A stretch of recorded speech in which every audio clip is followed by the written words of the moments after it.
Hello friends, నేను ఇవాళ సగ్గుబియ్యం ఉప్మా చేస్తున్నాను. దానికి కావాల్సిన పదార్థాలు ఆలుగడ్డ, పల్లీలు, పచ్చిమిర్చి, కొత్తిమీర, నల్ల మిరియాలు, ఉప్పు. ఆలుగడ్డ ఫస్ట్ కట్ చేసుకోవాలండి. ఆయిల్ పోసుకుంటున్నాను కడాయిలో. ఆలు కడాయిలో వేసుకొని ఫ్రై చేసుకోవాలండి.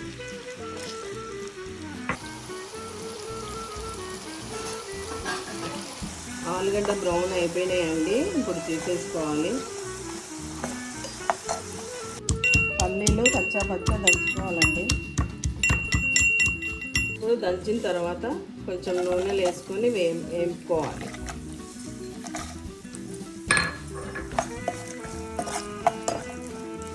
ఒక 10 పచ్చిమిర్చి తీసుకోనండి, ఇవి పొడుగుగా కట్ చేసుకోవాలి.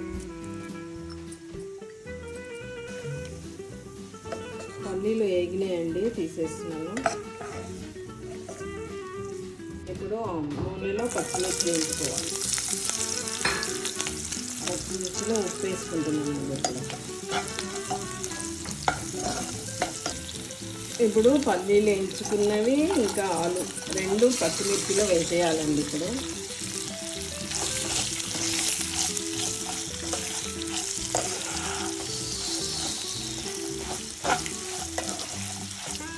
కొంచెం నల్ల మిరియాల పొడి కూడా వేసుకోవాలి.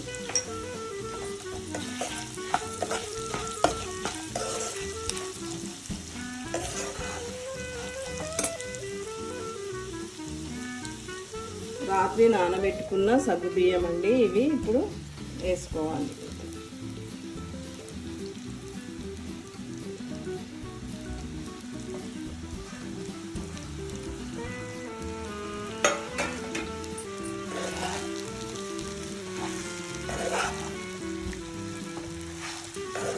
సగ్గుబియ్యం ఉప్మా రెడీ అయిపోయిందండి.